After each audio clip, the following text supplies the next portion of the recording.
Magandang araw ng Sabado po mga bayang karerista. Magbibigay na po tayo ng tip at impormasyon para sa araw na to, February 3, 2024. Tara!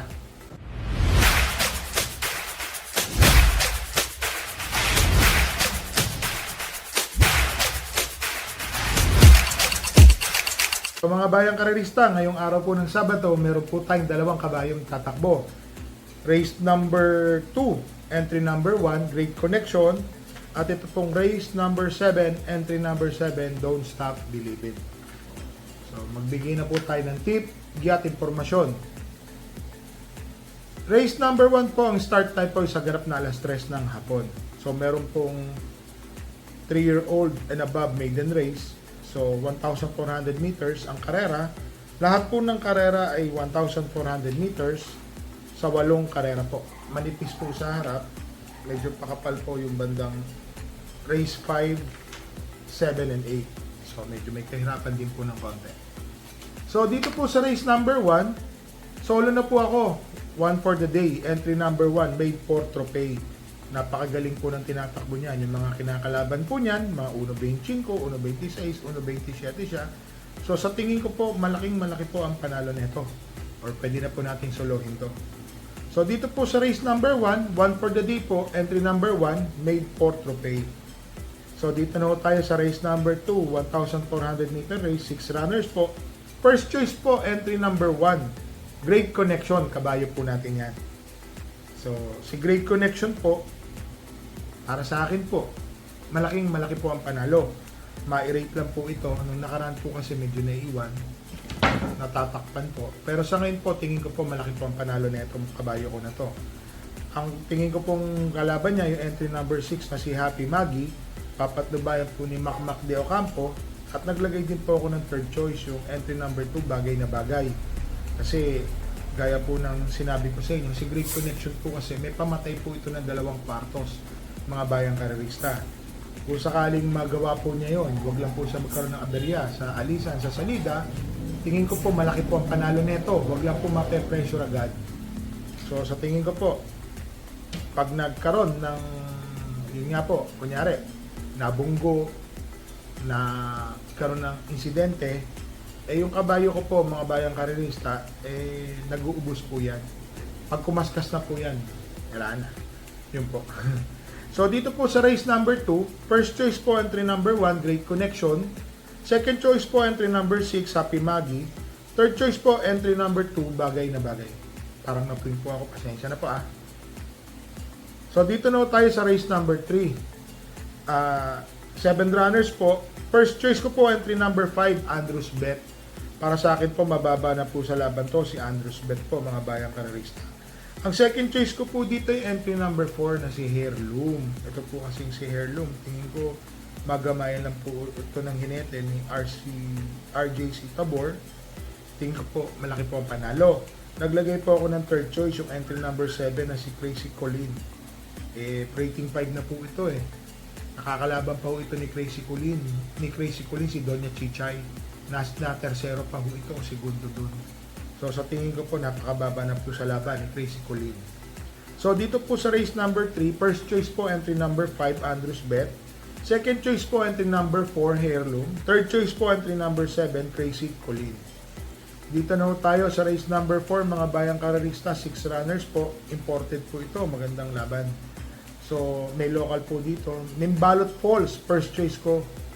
So Dan Camaniero po ang papatong. Sa tingin ko po, baka mabalikan niya po si Perfect Delight. Dahil rin po ang tumalo sa kanya nung naglaban po silang dalawa. So, wag lang po magloloko sa starting gate si Mimbalot Falls. Tingin ko po malaki po ang panalo nito. Ang second choice ko po yung entry number 6 and 6A, Sir Williams and Perfect Delight. Sir Williams po matuling kabayo, nasa unahan. Perfect Delight din po, nasa unahan din po yan. So, sa tingin ko maganda po ang labanan dito sa karera na to, sa race number 4. So, si Perfect Delight po, tinalo na po niya si Mimbalot Falls, parang sa milya pa ho ata ang karera. Ngayon po, 1,400 meter race, tingin ko, balik at pa rin itong dalawa na to. Pero kung may kursonada po kayo ditong biyado, kagaya po nung sophisticated, mga bayang karerista, eh madalas pong nananalo yan dihado. Mga ganitong kalaban, bigla bumubulaga po yan. So, sama po natin yan. So, ulitin ko lang po. Dito po sa race number 4, first choice po, entry number 3, Mimbalot Falls. Second choice po, entry number 6 and 6A, Sir William and 6A, Perfect Delight. Third choice po, entry number 4, Sophisticated. Dito na tayo sa race number 5, mga bayang karerista. First choice po, couple entering 8 and 8A, Hombre and Mandatum. Si Hombre po galing sa panalo, impressive po ang panalo niyan, mga bayang karerista. Sa tingin ko po, kaya-kaya pa po umulit nito. Tingin ko lamang eh. And then may couple entry siya na si Mandatum, sa parinong mainam na kabayo to, papatnubayan po ni Rico Suson. Tingin ko basta mananalo po ito, yung dalawa na to.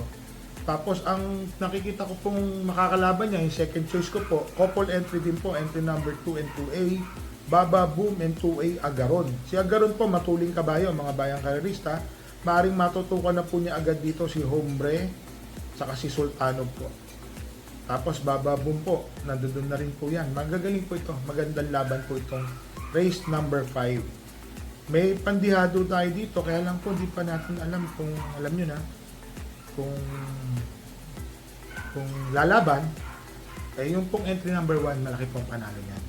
Kaya lang ho, dalawa lang ho ang pinili ko kasi 4 na kabayo na po ito. Dalawang couple entry po ito. Yung 8, first choice po. Dibitin ko na po, dito sa race number 5, first choice po, entry number 8, Hombre, 8A, Mandatum. Second choice po, entry number 2 and 2A, Baba Boom and 2A, Agaron. So yun lang po. Pero magdagdag po tayo dito, mga bayang karerista. Dito na po tayo sa race number 6. Tingin ko po 1,400 meters, 7 runners. Solo na po, entry number 5, Captain Death. Tingin ko lamang na po ito dito sa karera na to. Wala po akong nakitang pwedeng tumalo eh. Kasi ang baba po sa laban ni Captain Death. So sa akin po, bira naman po ako magbigay ng mga solo-solo. So soloin ko na po ito, entry number 5, Captain Death. Tingin ko mananalo po ito.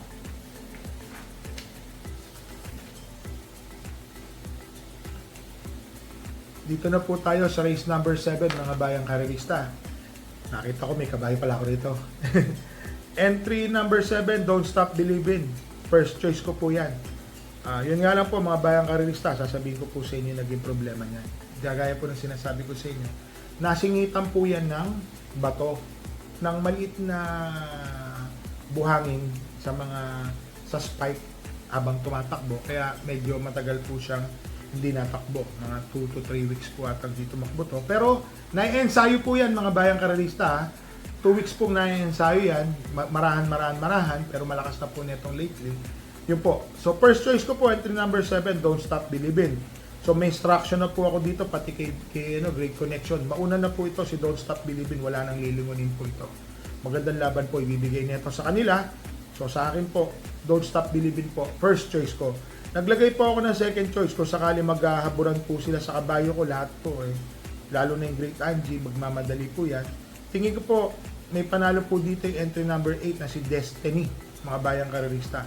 Ito po kasi si Destiny, pwede ito sumunod ng kwarto pwesto, lalapit agad. Kaya lang ho, yun nga lang, gaya ng sinabi ko sa inyo, si Don't Stop Believing, pinapauna ko po. Kabayo ko po. Una na siya, wala nang lingunan pa. So dito po sa race number 7, first choice po, entry number 7, Don't Stop Believing. Second choice po, entry number 8, Destiny. Kasi pagdating po ng tayaan, bayang karerista, basta kabayo ko, sinisingle ko po talaga yan. So dito na po tayo sa race number 8, mga bayang karerista. 1,400 meter race, 10 runners po. First choice po, entry number 2 and 2A, Seychelles and Bantay Sarado. Bantay Sarado po, mga bayang karerista, nanalo po ito ng long shot. And then, nung nakaraan po, mapapansin nyo po ito si Bantay Sarado, basta nag-aabang po sa balye, Bantay Sarado po niya yung balye. Sumusungaw po yan doon. So, para sa akin po, malaki po ang panalo niyan. Pati po yung entry number 2 na si Seychelles po, yan po, mga tersero, kwarto pwesto po yan. Malapit po sa unahan yan. Sila po ang aking first choice, yung couple entry. Ang second choice ko po dito yung entry number 4, Mabuhay. Nagtataka po ko kung ano po nangyari. From sumempo po ito ng 1.27 sa 1,400 meters. Ngayon po, nasa rating 11 na po ito si Mabuhay. Tingin ko po mananalo po ito eh. malaki po ang panalo nito. Hindi mabuhay po, tingin ko po. So siya po ang aking second choice. Naglagay po ako ng third choice, yung entry number 6 na si Hot Rod Hearts, mga bayang karerista. Alam naman natin to si Hot Rod Hearts, rating 14 na. Kay YL Bautista po ang binigay. Tingin ko po, malaki rin po ang panalo niyan. So, ako po kasi pagtaya ako dito sa last race, lalo na pag nanalo po yung kabayo ko, don't stop believing. Baka mamaya po dito sa last race, all na po ako dyan. Yun po ang totoo. So, magbigay po na ako ng tip sa race number 8. Ang first choice ko po dito, entry number 2, Seychelles. Second choice po, entry number 4, Mabuhay. Third choice po, entry number 6, Hot Rod Hearts. So, paalala ko lang po muna ulit mga bayang karerista. Nagbigay na po ako ng instruction sa trainer ko. Great connection, ma-rate lang po ng maganda. Sinabi ko, kung wala nang mauna, sumunod na kagad kay On Eagle Swings. Pumirmis na lang po. Yun nga lang po, wag lang mag-uubos yung kabayo ko. Tingin ko po, mananalo at mananalo po ito. Si Great Connection. Kasi Don't Stop Believing po, ang instruction ko po, mauna na, wala nang lingunan po. Yun po ang sinabi ko po, malinaw na malinaw po. Sa trainer ko po.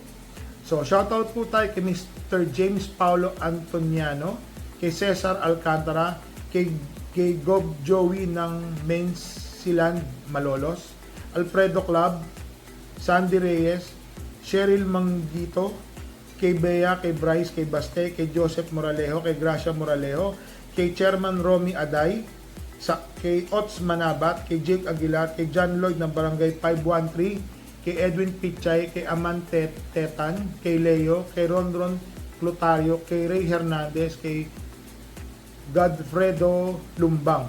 So mga bayang karerista, remind ko lang po ulit kayo ha.